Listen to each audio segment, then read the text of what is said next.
This was no ordinary sniper. What happened next is something you rarely hear about. One man acting alone would wipe out an entire unit of US Marines, and in a blink the battlefield fell silent. April 4, 2010. The civil war in Congo had reached its breaking point. A Belgian businessman was trapped deep inside an active war zone. With no other option left, United Nations peacekeepers were ordered to extract him immediately. What they didn't know was that they were about to step directly into the crosshairs of an invisible sniper. The extraction team moved fast, rolling in with a South African Casper armored vehicle, hoping to pull the target out before the situation collapsed. The moment the vehicle stopped inside the businessman's compound, after the team leader introduced himself and explained the situation, the businessman refused to leave. This land, he said, was his family's legacy, but the answer was simple: you don't have a choice. One look was enough for him to understand. Reluctantly, he agreed to evacuate. As the group stepped outside the house, something flashed in the distance. An Ultra M31 scope had already locked onto its target. Beckett recognized it instantly. Without hesitation, he shoved the businessman to the ground. A gunshot cracked through the air. The bullet missed by inches. Beckett had just saved his life. Chaos erupted. Shots tore through the air, striking soldiers with terrifying precision. Before anyone could even identify the shooter's position, men began dropping one by one. The defensive formation collapsed in seconds.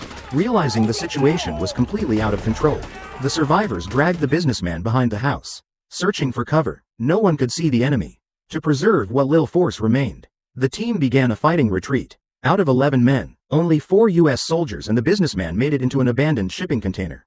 Then the gunfire stopped. Suddenly, Beckett understood immediately. The sniper hadn't left, he was playing with them. Panicking, the businessman suggested returning to the house. Beckett shut it down instantly. But before anyone could argue, the businessman was shot clean through his body. Another soldier tried to bolt from the container. One round straight through the throat.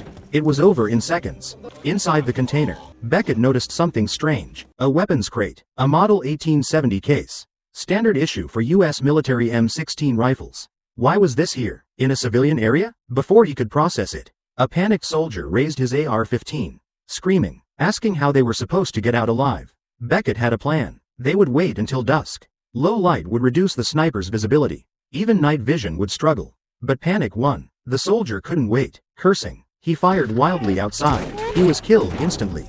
As night fell, the last 2 men steadied their breathing and made their move.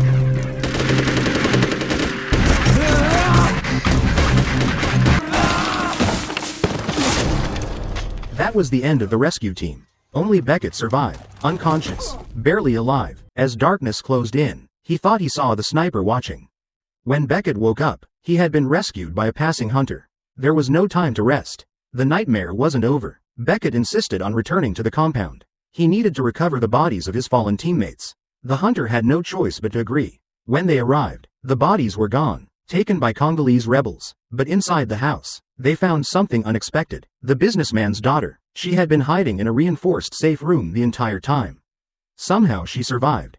On their way back to the hunter's village, they walked straight into another nightmare. A rebel group was rounding up children. The distance was too close. The rebels spotted them instantly. Beckett grabbed the girl and pulled her into cover. As the rebels closed in, he rose and opened fire with his Colt M4. On the flank, the hunter moved fast, while the rebels were distracted abducting children. He raised his bolt-action Remington. 1 shot, 1 kill.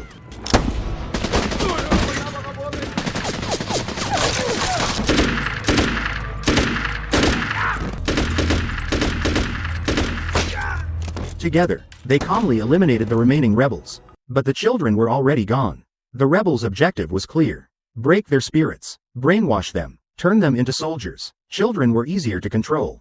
The hunter decided to pursue them alone. Beckett was badly wounded. His mission was clear: escort the girl back to base. Before parting ways, the hunter handed Beckett his rifle for protection. Back at base, the after-action report painted a grim picture. Shell casings recovered from the scene confirmed it. The sniper had used a US military-issue M24, combined with the Model 1870 weapons crate found in the container. Command reached a chilling conclusion. The Belgian businessman was not innocent. He was an arms dealer.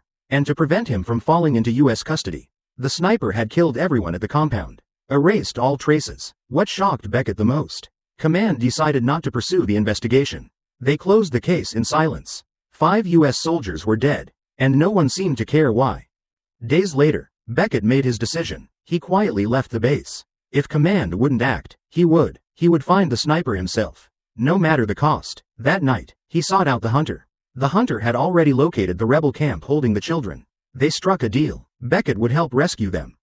After a full day of movement, they reached the edge of the camp. Inside, children were being forced to carry weapons and supplies. The decision was immediate. They split up. Beckett held position, ready to draw fire. The hunter circled behind the camp. Then it happened. A child angered a rebel and was about to be executed. Beckett didn't hesitate. One shot. The rebel dropped. The camp exploded into chaos. AK-47s erupted wildly. But panic worked against them.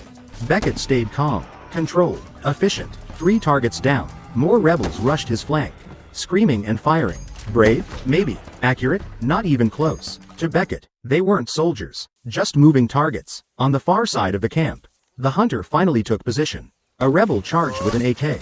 He didn't make 2 steps. 1 shot.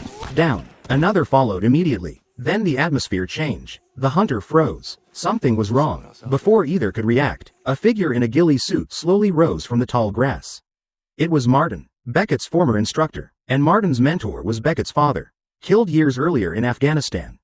The sniper who wiped out the Marines at the compound was Keller, Martin's former student, a deserter who joined the Congolese rebels. That was why Martin broke every rule. He wasn't here as an officer. He was here to help Beckett and Keller. Martin drew a pistol, a modified M1911A1. Heavy, brutal, vicious. He handed it to Beckett. It belonged to his father. To draw Keller out, Beckett contacted Lena at base. He claimed to have discovered a massive weapons cache and needed immediate backup. Lena reported it up the chain. That was the mistake. The officer she contacted was part of the arms network. Instead of real reinforcements, he sent 4 Congolese soldiers. Worse, he tipped off Keller. Kill them all. Clean it up. No witnesses. Martin took a high vantage point with the M24, providing overwatch. Beckett stayed in the village as bait. Lena arrived with the 4 soldiers. The moment she stepped in, Beckett pulled her into a nearby building. No time to explain. From his position, Martin saw it clearly. More Congolese soldiers were moving in, encircling the village. They opened fire immediately. This wasn't support, it was an execution. As soldiers closed in, Beckett burst from the building. He sprinted, stayed low, then rose firing. 1 down. He rolled behind a truck as automatic fire shredded the metal. The soldiers emptied their magazines. Too aggressive, too reckless. The gunfire stopped. Empty. Beckett stood. 3 shots. 3 bodies. From the hillside, Martin switched weapons. A Barrett M82. .50 caliber. The battlefield changed. Inside the building, Beckett and Lena made a quick decision. They split up. 2 directions. Perfect timing. Perfect coordination. Then everything fell apart.